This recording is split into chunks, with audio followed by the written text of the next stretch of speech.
Apparently, it's Shannon Carter. I'm not sure. Is that like the name of the girl who was like the one in the A next and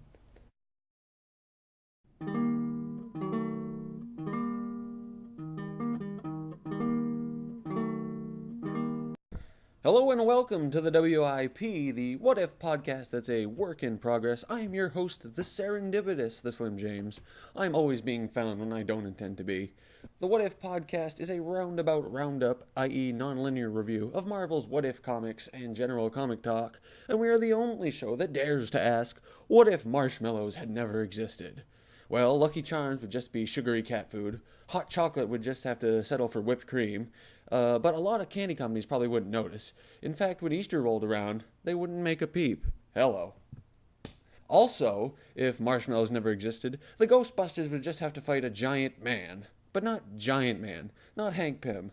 Hey, speaking of Hank Pym, segue, he did the Ultron. And speaking of the Ultrons, it's week 4 of Marvel's What If Age of Ultron miniseries. It's What If Captain America had never existed.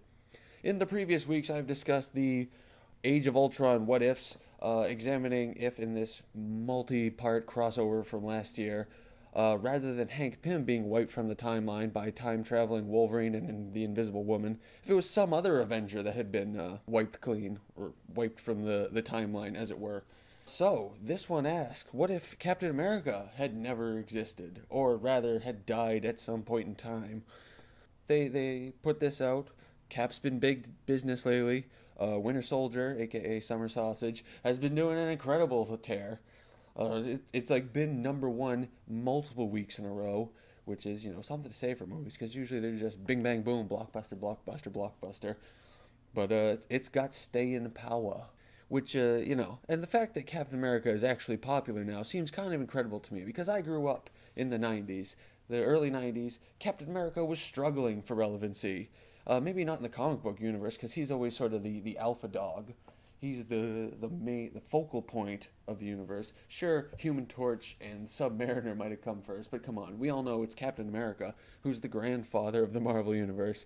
But no, in pop culture, or in comic book pop culture, basically Saturday morning cartoons.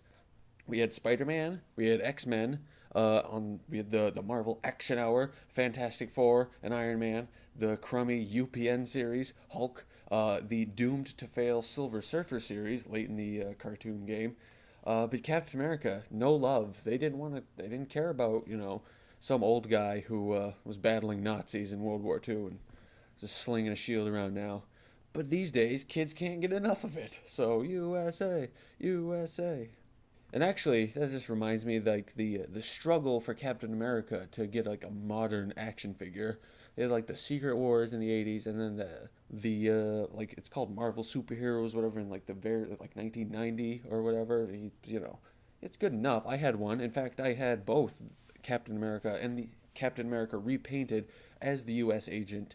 It was repainted even though he had a star molded on his chest. Just slap some paint over it, and boom, it's the U.S. agent. Kind of like what they did with the U.S. agent in the comic books. Hey, just recolor the costume. We got a new character. But Cap is back.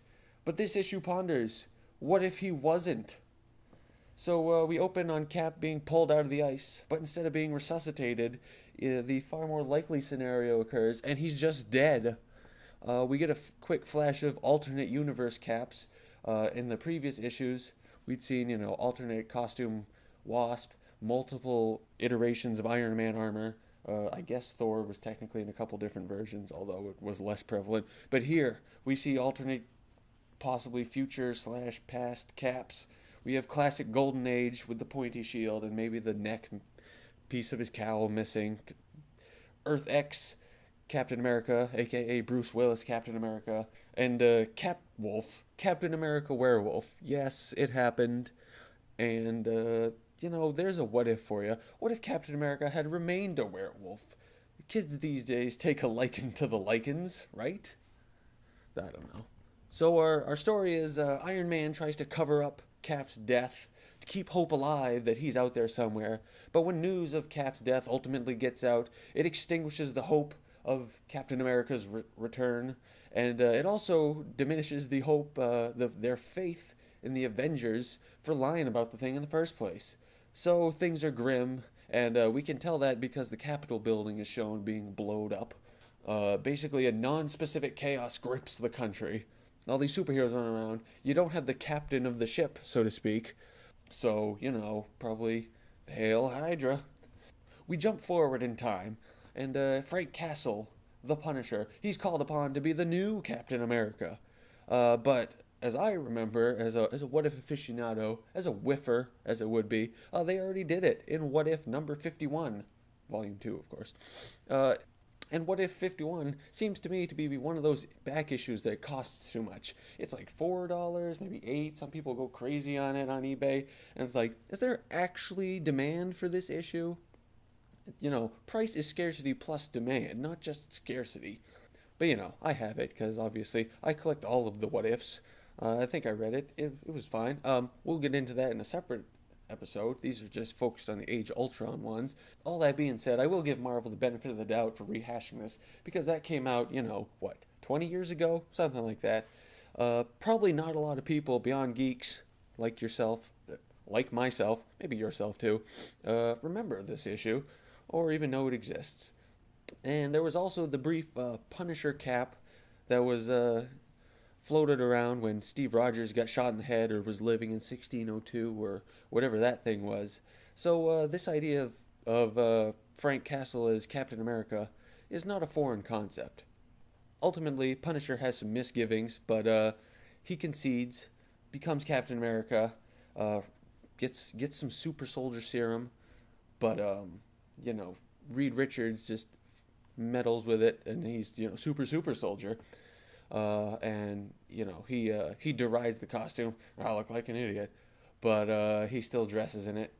We get a montage of Captain Punisher kicking some ass, including punting MODOK, and he's probably asking for it, and fighting Red Skull on the torch of the Statue of Liberty. America much? After Captain America has proven success, Tony Stark rolls out the Captain AmeriCorps, a cap in every state. America!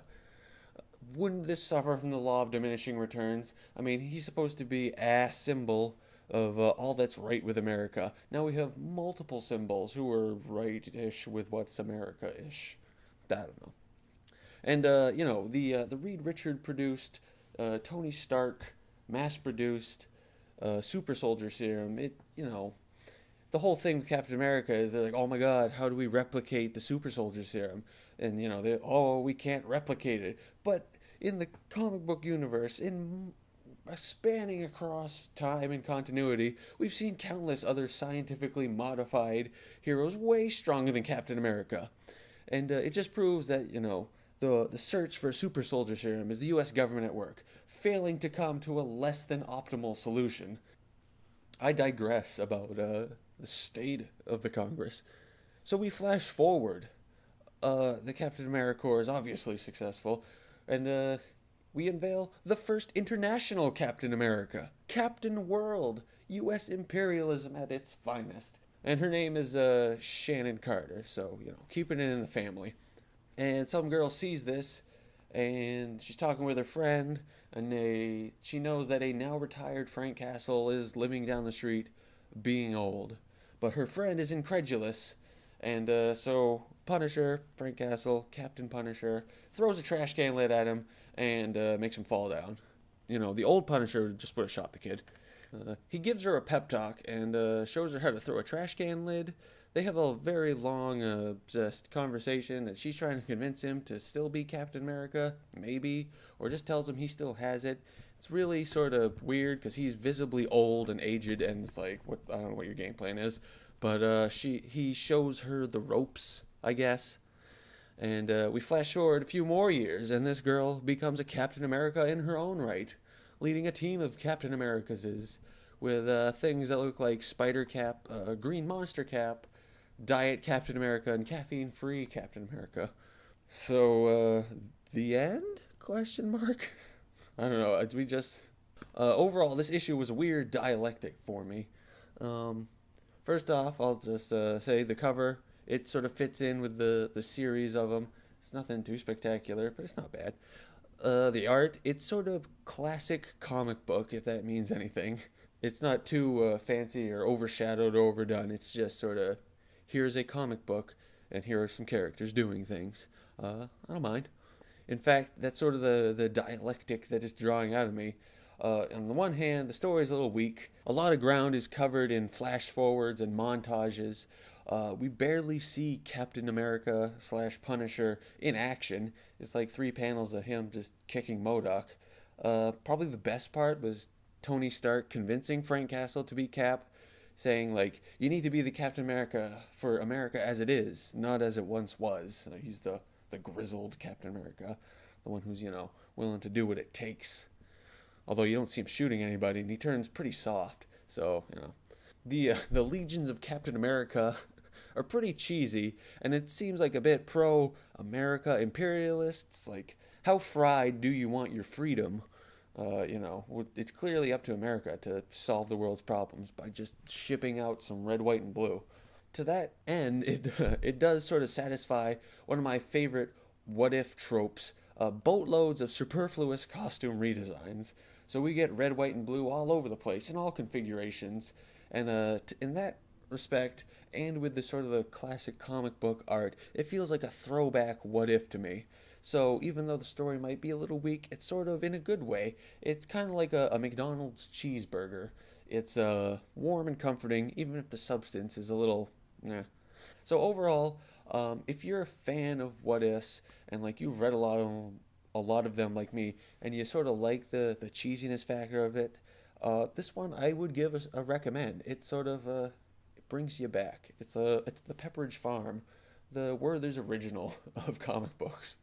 But in closing, the prevalence of Captain America clones in this issue brings to mind another issue that across the Marvel Universe in history, there have already been an existing Captain America Corps, as it would be. Multiple heroes just drenched in red, white, and blue.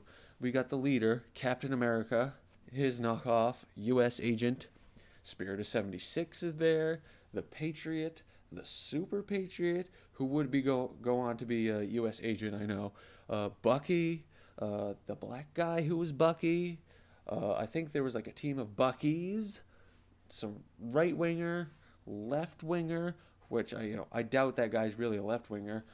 Iron Patriot, and of course the one to top them all, Jack Flag, with his Jubilee-containing plasma-shooting boombox.